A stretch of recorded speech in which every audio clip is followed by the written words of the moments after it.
Hey, this is Matt with Boosted Broncos. Just wanted to take you through quickly a pinch point with this Ecoboost swap and potentially other swaps that go into these early Broncos. If you look closer here, you can see that the brake distribution block, I've had to pull this up and kind of move it out of the way, shifting it over from its original location. We're probably good being closer to the compressor side, but we want to avoid the heat that comes from being right next to the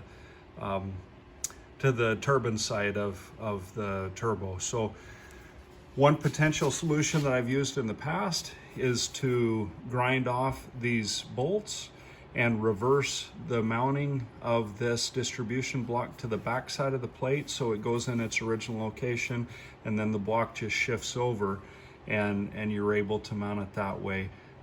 That fits, but you also have the option of moving the distribution block entirely, and one of the cool mods that I've seen with some of the Willwood and other master cylinders and kits for the Broncos is that they have a distribution block that mounts very closely to the master cylinder, and so that's one potential fix for this as well.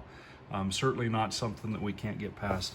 The other thing that I wanted to introduce you to, it's kind of hard to see, but if you look down here right next to the motor mount itself, there is a machining tab on the 3.5 Ecoboost engine that gets real close to this motor mount. Now, the bottom side of this tab with the hole in it is a reference point that's used when the block is machined. But the side here there's nothing of consequence to that. And so in order to clearance that to where it doesn't hang up on the mount during an install or during operation, just sanding or filing off this corner of that boss is sufficient.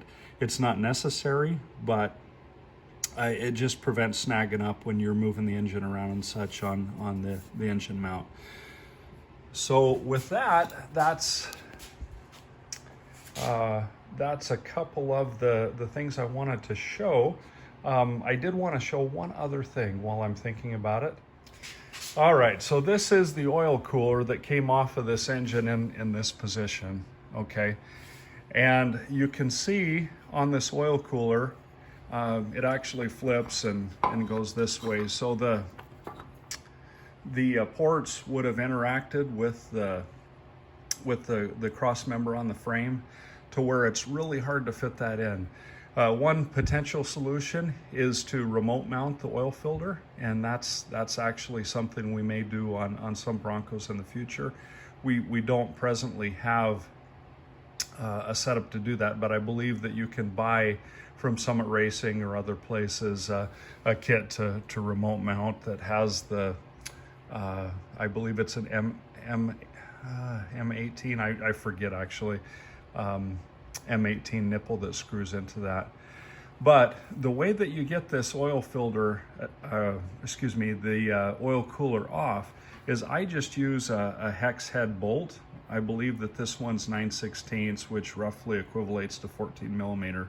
And most people don't have an Allen head socket of that size in their toolkit. And so with that, you just pop this inside, and it grabs the hex head. I don't know if you can see it.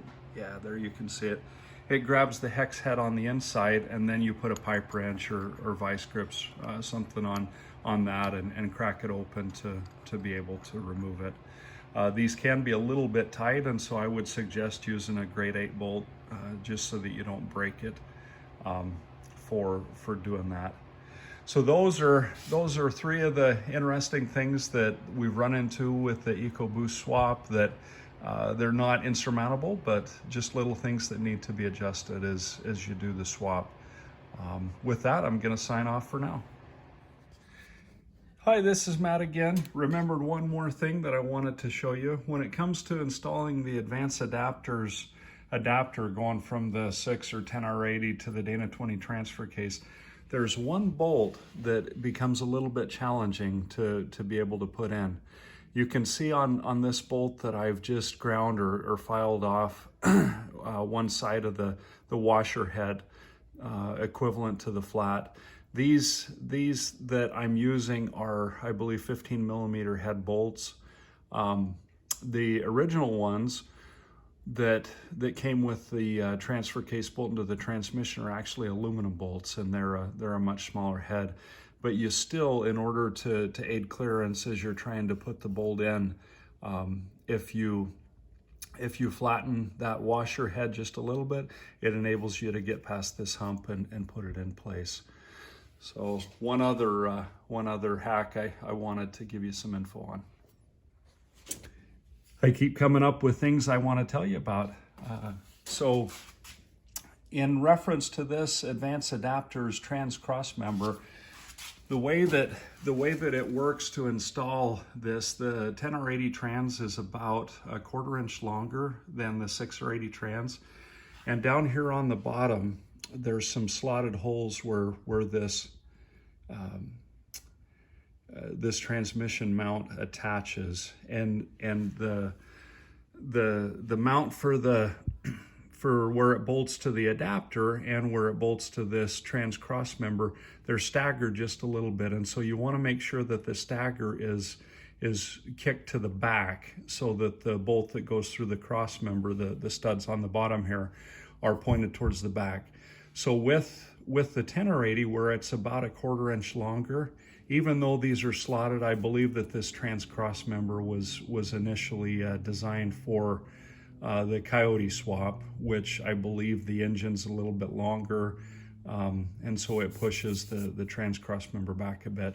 So with the trans cross member pushed all the way forward, and these and the stagger on this trans mount, you're able to fit it in with the 10R80.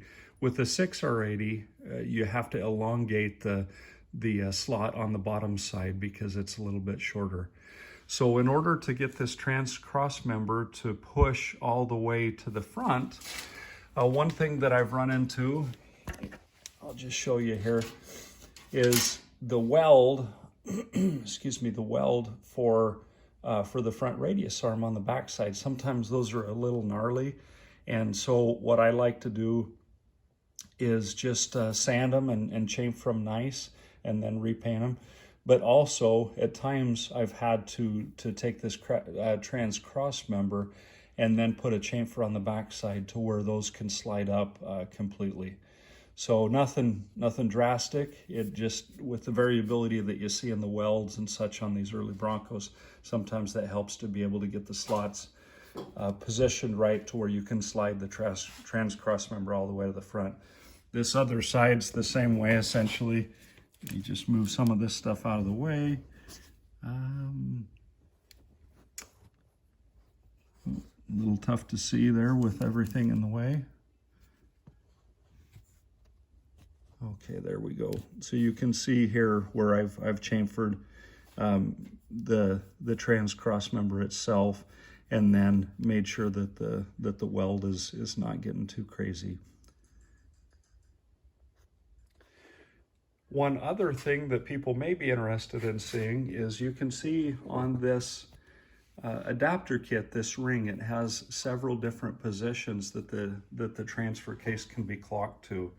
So on the front side, you can see that there's 2 sets of holes also, and so there's a lot of different combinations for where you can position this transfer case. The way that I found that works best for this swap, and I'll explain in just a moment, is you want to clock it in the third hole. Okay, so you want to rotate the transfer case up as far as you can. So the third hole here on the left, and then it would be the first hole here on the right. And that enables you to have the most clearance that you can for the drive shaft. I don't have the drive shaft stuck in place there, but you can see just by line of sight that it's a little tight in relation to the side of the transmission here. And so with it clocked in that position, you're able to get the most clearance that you can for the drive shaft as it has room to play. So over here you can see that we're, about a finger's width in between the transfer case and the frame. And that's my general rule of thumb. I like clearances of about a finger's width to be able to give you, room to rattle and such in case you jostle things. So that's how we like to clock the transfer case. This one is 77, and so it's got the J shifter. In times past, even on my own personal Bronco, I've run a twin stick, but I think this go round we're gonna come up with a way to preserve the original J shift and just make some bracketry here to be able to do that, as not everyone's wanting to go the twin stick direction and they want a more stock look with the Bronco. And so we just want to make that option available with this combination if it's not already. Okay, thanks. Hey, wanted to give you a little insight on which starter to use for this application. As some of you might know, there's two available starters for these Ecoboost engines. One is the stop-start variety and the non-stop start variety. And this here is a used one. I just had it laying around. This is a non-stop start variety, and the way that you can tell the difference is because of the duty cycle of the stop-start starter, it's much longer.